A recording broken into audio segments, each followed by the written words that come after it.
దాని తర్వాత ఒకరోజు ఫోన్ చేశాడు, సార్ ఇంకొంత ముగ్గురు లిరిసిస్టులు చూపిద్దాం, నాకు 100% కాన్ఫిడెంట్ అండి, ఒక్కసారి వినిపిద్దామా అంటే, మీరు రాశారు కదా మళ్ళీ పేరు వేస్తున్నాం అది, హ్యాపీలీ అండి.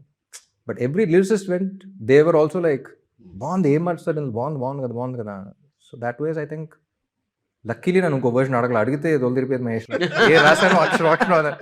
So and I'm very open to it, అర్థం ఓకే, బట్ ఎందుకు ఏంటి కరెక్ట్గా ఉంటే మార్చేస్తాం కానీ, బట్ లక్కీలీ ఇంకో వర్షన్ అంటే అక్షరానికి అక్షరం అదే జనరల్గా హీరోలు అంటూ ఉంటారు కదా, అంతా బాగానే ఉంది కానీ why don't you try another version, ఇది ఇక్కడ మార్చొచ్చు అది అక్కడ మార్చొచ్చు అని అంటూ ఉంటారు. సో ఇక్కడ హీరోయే పాట రాశాడు కదా, అది డెఫినెట్లీ అవుద్దండి. ఎప్పుడు అవుద్దంటే మనకి ఏం కథ చెప్తున్నాం, క్యారెక్టర్ ఏం చెప్పాలనే క్లారిటీ లేకపోతే ఇంకా వేరేదాన్ని వస్తుంది చూద్దాంలే ఓకే అనేది వస్తుంది.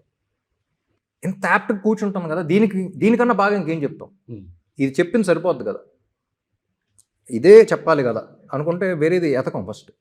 సో ఆ క్లారిటీ లేనప్పుడే ఇది కూడా చూద్దాం. అంటే ఆ సాంగ్ రాయడానికి ముందు మీరు ప్రిపేర్ అయిన విధానం నేచురల్ పాట విన్నాను, బాగుంది, రేపు లిరిసిస్తో ఎవరు వస్తారో తెలియదు, సరే ఒకసారి రెఫరెన్స్ లాగా రాద్దాం, ఇంటికి 2 o'clock ప్యాకప్ అయింది, మార్నింగ్ 2కి కూర్చొని 2 to 4 ఓకే చదవ రాసి నెక్స్ట్ డే వినిపిస్తే బాగుంది, మళ్ళీ నెక్స్ట్ డే 2 to 4 రాస్తే అయిపోయింది.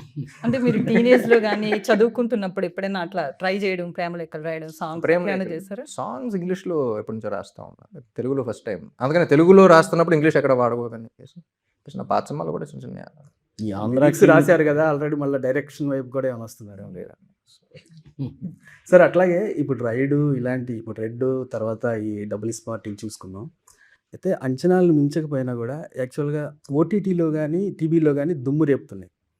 అది ఎట్లాగ ఆడియన్ వ్యూ అనేది ఎట్లా మీరు గెస్ట్ చేస్తారు? అంటే ఇక్కడ థియేటరికల్ ఇది ఉంది, ఇక్కడ ఓటీటీ ఉంది, అంటే ఒక ఆడియన్ వ్యూని మీరు ఎలాగా ఇచ్చేస్తున్నారు, అంటే ఏమనుకుంటారు యాక్చువల్గా?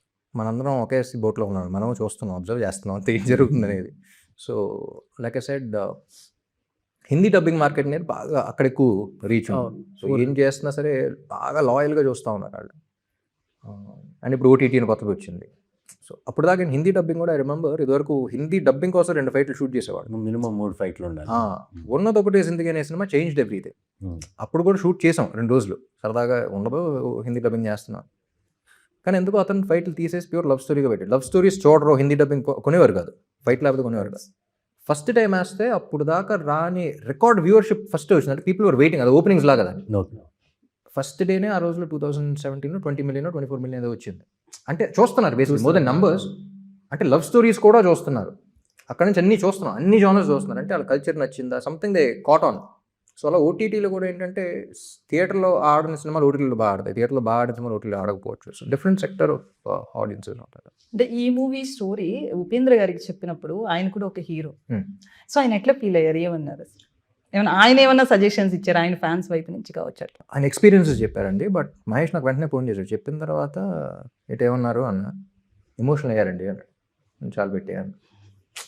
So that is all I needed. బాగుంది, ఈ సీన్ బాగుంది అది కాదు, హీ ఫెల్ట్ ఎమోషనల్, కొంచెం మాట్లాడి హీ ఫెల్ట్ ఎమోషనల్ అనిపించింది. ఆయన మీట్ అయినప్పుడు కూడా అదే చెప్పారు, కథ విన్న తర్వాత he felt very emotional, Ram చెప్పాలి కథ అని చెప్పారు. ఎందుకంటే నాకు ఫ్యాన్గా ప్లే చేయడానికి ఫస్ట్ ఒక ప్రీ కన్సీవ్ నోషన్స్తో ఎలా ఏంటి అని ఉన్నా సరే, ఆయన ఈ క్యారెక్టర్ మీ సినిమా చూసినా అర్థం ఉంది, ఒక సూపర్ స్టార్గా ప్లే చేయడం కూడా it's very difficult for us. అంటే అన్ని పక్కన పెట్టేసి ఈ కథ చెప్పాలి అని అనుకుంటే కానీ ఇద్దరిని చెప్పినాం. సో మా ఇద్దరి మధ్య కథ కాబట్టి. కాదు, 1 day బిఫోర్ జరిగారు ఏంటి స్ట్రాటజీ? 1 day బిఫోర్ ముందు జరిగేది అనుకున్నారు కదా, 28 అనుకున్నారు, 27కి వస్తున్నారు. ఎందుకని is there any strategy? Strategy అన్నట్టు ఏం లేదండి, బేసిక్లీ యూఎస్లో లాంగ్ వీకెండ్ వస్తుంది, 28th అనేది ఫిక్స్. అసలు నవంబర్ అనేది కొంచెం డెడ్ సీజను, దాంట్లో మళ్ళీ మిడ్ వీక్.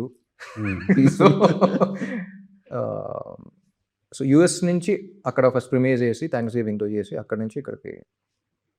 అలాగే ప్రీ రిలీజ్ కర్నూలు ఏంటి, పర్టికులర్గా కర్నూలులో ప్రీ రిలీజ్ చేయాలనే ఆలోచన ఎందుకు వచ్చింది అసలు?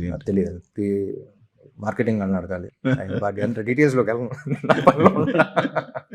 కర్నూలా ఎంత దూరం, ఓకే పొడుగు అలా కార్లు ఉండొచ్చు, okay.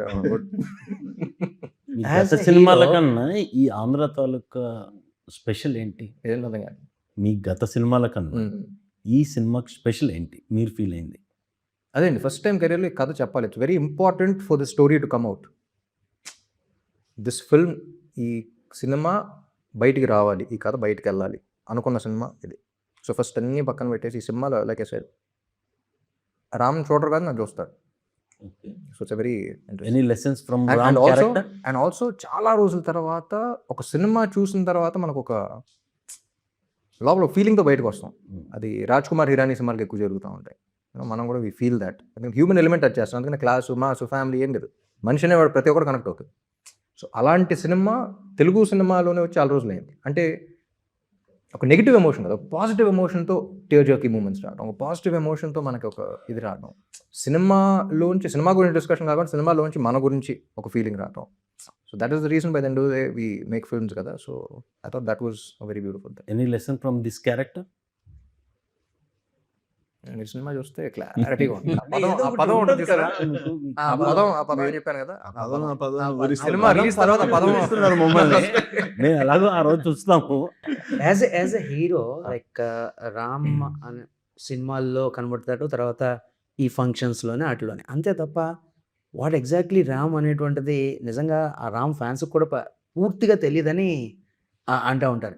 What exactly Ram is like after shooting, what is Ram?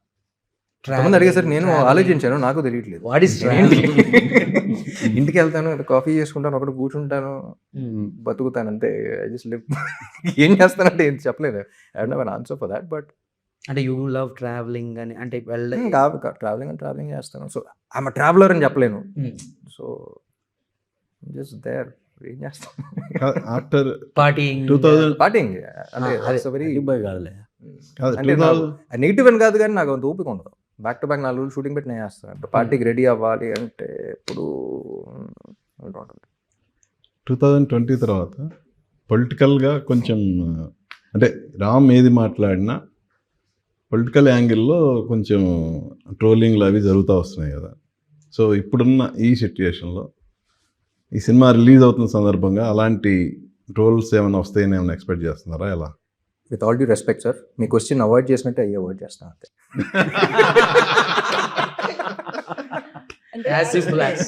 లైఫ్లో చూస్ యువర్ బ్యాటిల్స్ వైజ్లీ అంటారు. సో నా లైఫ్లో చాలా క్లియర్గా ఉంటాను. ఏంటి ఓకే గుడ్. అయితే ఈ సినిమా టైటిల్ విషయానికి వస్తే మామూలుగా జనరల్ ఎలక్షన్స్లో లాస్ట్ టైం ఏపీ జనరల్ ఎలక్షన్స్లో పిఠాపురం తాలూకా అనేది బాగా పాపులర్ అయింది. దాని తర్వాత పెట్టిన టైటిల్ అంటే ఇది ఆంధ్ర కింగ్ తాలూకా అని చెప్పి కనెక్షన్ లేదండి. బట్ ఈ టైటిల్ ఎందుకు పెట్టాము అనేది చాలా, అంటే ఈ టైటిల్ చూసే విధానం మారిపోతుంది మీకు సినిమా చూసిన తర్వాత. So the title is also the film. So అర్థం సినిమా చూసినా అర్థం. సో పవన్ ఫ్యాన్స్ కానీ దేనికి సంబంధం ఉండదు, అందరు ఫ్యాన్స్కి సంబంధం. సో ఈ ఫ్యాన్స్ సంబంధం కదా, ఫ్యాన్ అని అంటే అందరికి సంబంధం. Like I said, it's not limited to fans.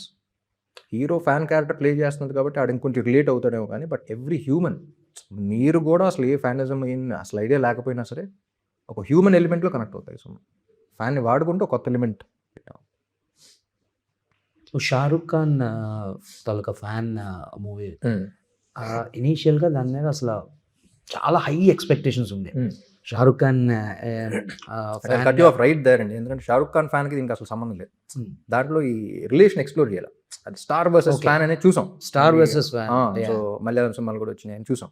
Star versus fan this is completely different. ఇది ఆ రిలేషన్. ఇప్పుడు రజనీకాంత్ గారి కూడా ఒకటి వచ్చింది, ఫ్రెండ్షిప్, దాని గురించి కథానాయకుడు. సూపర్ స్టార్ అయినా సరే ఫ్రెండ్షిప్ థీమ్, ఫ్రెండ్షిప్ గురించి ఎక్స్ప్లోర్ చేశారు. ఎగ్జాక్ట్. ఈ రిలేషన్ అనేది ఎప్పుడు ఎక్స్ప్లోర్ చేయాలి, ఎవరు ఎక్స్ప్లోర్ చేయాలి ఇప్పుడు నాకు తెలిసి అని ఉంటే చెప్పండి. ఈ రిలేషన్ ఏంటి అంటే మాత్రం ఆ పదం వేరు, రిలేషన్ వేరు. ఈ సినిమా ఒక్కటి కాదు, చాలా చెప్పుద్ది. మనకేం కనెక్ట్ అవుతాం అది తీసుకెళ్తాం. ఆ పదం అనేది నాకు తెలిసి అందరూ తీసుకెళ్తారు కానీ, బట్ రిలేషన్ అనేది అర్థం చేసుకుంటారు ఏంటి. ఈ సినిమాలో అంటే between you and the hero ఉండే ఎమోషన్ బలీయమైందా, లేకపోతే మిగతా ఎమోషన్స్ కూడా అన్నీ ఉన్నాయి. ఆ లైఫ్ స్టోరీ చూస్తారు ఇప్పుడు లైఫ్లో. అందుకే బయోపిక్. నాకు ఒక ఇది చూసా, ఇది షోలో అయిపోయిన తర్వాత ఒకడు రీసెంట్గానో మరి ఎవరినో హిందీలోనే, ఏం నచ్చిందిరా నీకు షోలేలో అన్నాడు. అమ్మ జీవితాన్ని చూస్తానండి అన్నాడు, ఒక లైఫ్ చూస్తానండి అన్నాడు. అంటే ఒక ఎమోషన్ కాదు, ఒక లైఫ్ చూస్తున్నా మాకు ఒక ఫీలింగ్ వస్తుంది చూసాను. వీర్ కనెక్ట్ విత్ అవర్ లైఫ్స్. వాడు అమ్మ నాన్న, ఆడ లైఫ్ ఏంటి, ఆడ వరల్డ్ ఏంటి, ఆడ ఇదేంటి, ఆడ వెళ్ళే ఎమోషన్స్ ఏంటి, ఆడ లవ్ ఏంటి, ఆడ కాదండి, ఆడ ఫ్యూచర్ ఏంటి. మన లైఫ్తో ఎక్కడో చోట ప్రతి పాయింట్లో కనెక్ట్ అవుతూ ఆడ కనెక్ట్ అయిపోతాం. చూసి వచ్చిన తర్వాత మనకు ఒక ఫీలింగ్ కలుగుతుంది చూసారా. షోలే ఫైట్స్ వల్ల, డాన్స్ వల్ల, ఆటల వల్ల, సాంగ్స్ వల్ల, కేవలం ఆటల వల్లే ఆడాల. అది చెప్పారు అది పర్ఫెక్ట్, జిందగీ దేఖ్లియా. సో అలా ఒక లైఫ్ చూస్తున్నప్పుడు యూ గెట్ దిస్. సో మీకున్న ఫ్యాన్ ఫాలోయింగ్లో లేడీస్ నుంచి ఎక్కువ ఉంటుంది. బేసికల్లీ. సో వాళ్ళు వచ్చి మిమ్మల్ని మీట్ అయినప్పుడు ఎట్లా ఫీల్ అవుతారు? ఎందుకంటే లేడీస్ అనేవాడు కొంతమంది దూరం జరుగుతారు, అట్లా కూడా ఉంటది కదా. అమ్మాయిలు పాపం ఎక్కువ మాట్లాడండి, అది చూస్తూ ఉంటారు.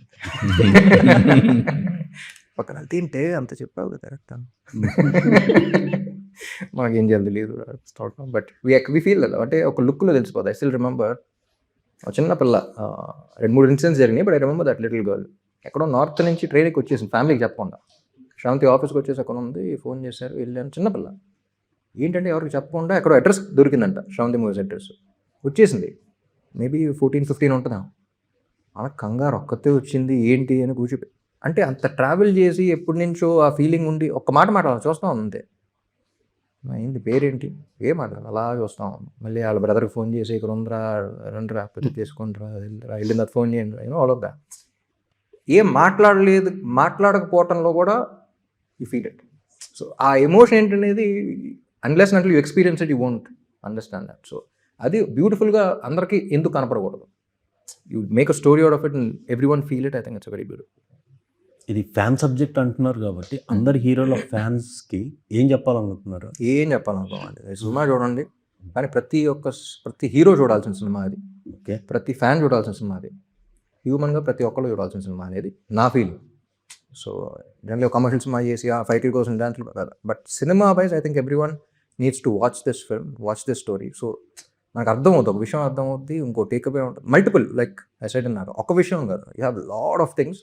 కానీ ఏది చెప్తున్నాం అన్నట్టు ఏదో ఉండదు, కానీ మీరు చూసిన తర్వాత మనకి ఫీలింగ్. మీరు చెప్పేదాన్ని బట్టి ఫ్యాన్కి అన్ను ఆ లవ్ స్టోరీకి ఎక్కడ ఇంటర్ రిలేటెడ్ అవుతుంది? మొత్తం లైఫ్ అండి, అలా అలా అలా అలా అలా వెళ్తూ ఉంటుంది. సో ఎన్ని ప్లాట్ సబ్ ప్లాట్స్ అన్నీ అంటూ ఉంటాం, కానీ మన రైటింగ్ వైజ్లో కూడా ప్లాట్ సబ్ ప్లాట్ లాగా రాయాలి. ఆడి లైఫ్ మనకి ఇంట్లో ఉన్నాడు, ఇది ప్లాటు, స్కూల్కి వెళ్ళాడు, అది సబ్ ప్లాట్, అలా కాదు. ఆ లైఫ్ అంటేనే ఒక వెరీ లేయర్డ్ రైటింగ్ ఉంటుంది అందులో. సో అలా తెల అన్నిట్లో అన్నీ ఉంటాయి. So writing is very complicated because చూస్తున్నప్పుడు ఆడియన్స్ అంత ఫీల్ అవ్వకూడదు. ఆడు లైఫ్ చూస్తున్నప్పుడు ఆడు సింపుల్గా చూడాలి. ఆడు సింపుల్గా చూడటం కోసం మనం కొంచెం గట్టిగా లేదు. లవ్ ఇంట్రెస్ట్ కూడా ఆంధ్ర కింగ్ ఫ్యానేనా? అంతా అది అంటే ఇక్కడ ఏదో దీనికి కూడా ఏదో కనెక్షన్ ఉంది అయితే. దీనికి ఆ పదానికి ఏదో కనెక్షన్ ఉందా? పదం తర్వాత చెప్తారు అంతే కదా.